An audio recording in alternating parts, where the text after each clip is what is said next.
Now take me through a day. So a person comes to your gym and there's somebody who hasn't worked out, because you have a lot of people out there that are listening that are thinking to themselves, this is making, because if I was home, I always think of myself as the general public. I always thought of myself that I'm an attorney by trade. When I try a case, I always try and put myself in there and say, well, I'm the juror. I'm the general public. I'm sitting out there and I say, you know what? This woman is making sense. The things she's saying sound good. They sound plausible. And Carlos is making sense. He sounds plausible. So I want to go there. I want to check it out. And I'm scared. I'm scared to get to that door, because that's the hardest thing, to get from your car, and especially now with the cold weather. Oh, yeah. But let's say it's a little warmer out. But I got to get from the car to that front door. So I get to that door. What should I expect? As soon as you walk through the front door, I mean, like you said, we're not huge, so you can't really get lost. Typical client, we open at 5 o'clock in the morning for those early birds. And is that every day? Every 5 day. days? 7 days? 7 days a week. Wow, that's great. We try to cater to our clients. I mean, that's, everything in our gym is done by appointment. We do that because studies have shown that if you schedule an appointment, it's just like a doctor visit. If you schedule it, you're going to go. Right. If you just say, I'm going to show up to the gym after work sometime, you're going to drive right by it. Right. Especially if it's cold out. Yeah. I'll go tomorrow, I'll go next week. Okay, exactly. But with us, you schedule an appointment. So let's say you have a 5:30 appointment. You walk in maybe 10, 15 minutes before. You get on the tread, put your coat down. We have little cubbies, everything, to kind of store your stuff away. Come in, get on the treadmill for maybe 5 minutes, kind of get a little loose, a little warm, shake off the cold from the outside.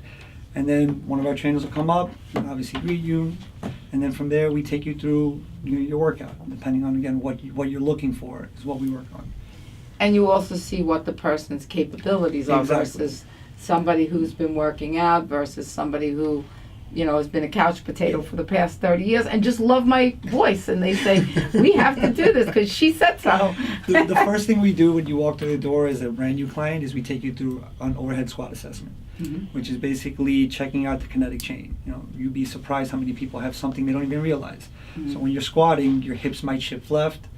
You might twist your knees in, your arms might fall forward. It's a bunch of little things that we look at to kind of see what's happening. A lot of people I see usually their hip shift, or they lean towards a certain way. And you ask them, have you ever hurt your ankle, or have you ever hurt your knee? And they'll go, oh yeah, when I was like 16, I was playing basketball, I sprained my ankle. Well, little by little that adds up. So what ends up happening is the body's designed to move and to get the job done.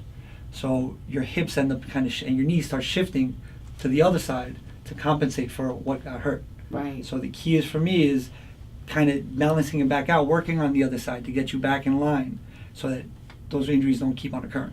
Right. And that's usually what most injuries are. It's something people don't realize, and they keep doing the same motion, and that's when you get hurt more for longer periods of time. Can you also take somebody who comes in and says, I haven't worked out, but I want to lean out and I want to build muscle?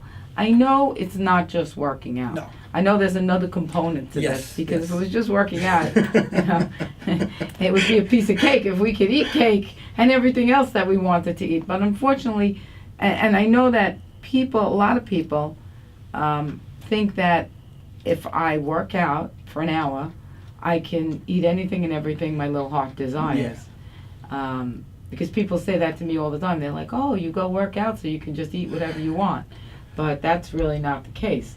Even with working out, if you look at it, how many calories you burn in an hour versus how much one piece of cake is, rather than the whole entire cake. And I know everybody out there knows exactly what I'm talking about, because we just had the holidays. I was sitting there with this amazing chocolate pudding cake, and they had those, those whipped cream like hills on it, where they look so good. It's all the whipped cream on top of the chocolate pudding. Did you have the cherry on top too? Yes, and with the cherry on top. And you know what happens? Like, first you scoop out one of those little whipped cream hills, and you're like, wow, that was really good, but it's very light. I'm sure it's not that many calories. Then you hit the next whipped cream hill, and before you know it, there's no whipped cream hills left on the cake. And then you're down to the chocolate pudding, and you eat a little bit here, a little there. And you think, okay, I'm going to go to the gym. I'm going to work out for an hour and just burn this right off. Yeah, that's a fraction of probably what that hour is going to burn. Not good, huh? Not good. That's not working? Is that what you're telling me? Listen, again, half the battle is nutrition. And, in our facility, that's included in the program. Because Okay. I've been doing this for over 12 years, and, one, like you said, they go hand in hand. You can't do one without the other. We have a certified nutritionist on staff. She takes you through kind of what your daily day looks like, what your week looks like, and we try to set up the best situation for you to succeed.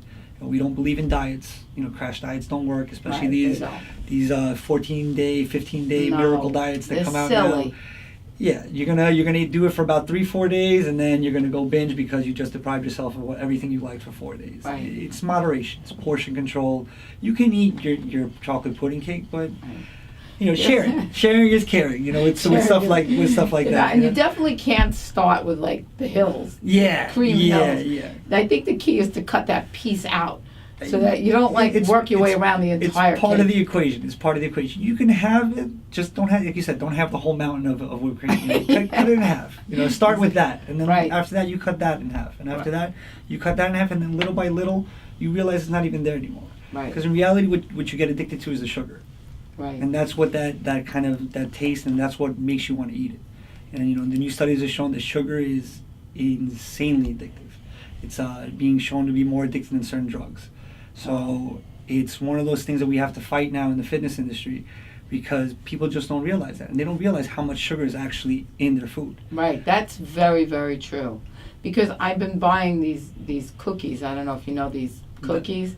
Oh yes, the protein cookies. There's so much sugar in them. Yeah, It's crazy.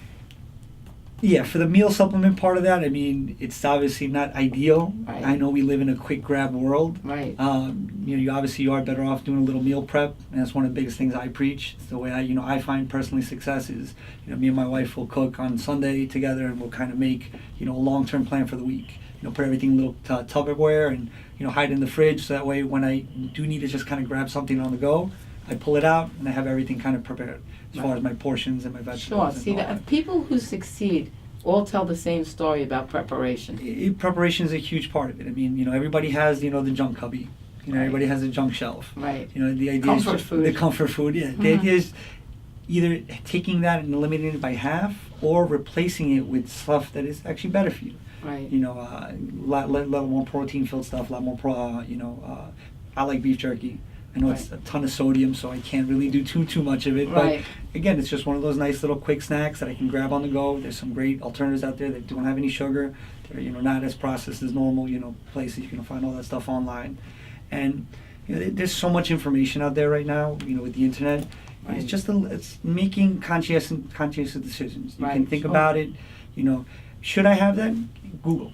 I always laugh. My kids, I would Google it. They ask me a Right. question. You just That's it. You have it right there at your fingertips. It's more accessible than any time in history, I think. What are the better snacks to eat? Because listen, we all like snacks, and I'm not going to deprive myself of snacks either. You can't.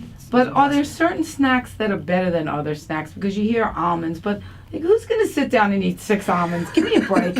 You look at these diets and say, have 6 almonds. What are you talking about? 6? What am I supposed to bite them in little itty tidbits of almonds? 6 almonds, that's not even a handful to put in your mouth. You'd be surprised by actually switching some of those snacks for actually just water. Right. Sometimes, it's the same brain signal that goes. So if you just drink a little bit more water, it actually suppresses that snacking crave. That's one of the biggest tips I can give. Pretty much, we don't drink enough water. Right, absolutely. It's a lot of soda. Gatorade is promoted as the end all be all for athletes. Right. But Gatorade was designed for high performance athletes that are taking their bodies to the brink of exhaustion, brink of pretty much tearing down till they can't go anymore. Mm-hmm. A kid at 14 years old, after a soccer practice, really shouldn't be drinking a Gatorade. Right. You should just drink a water. It's Right. a lot more replenishing. It'll help him gain a lot more.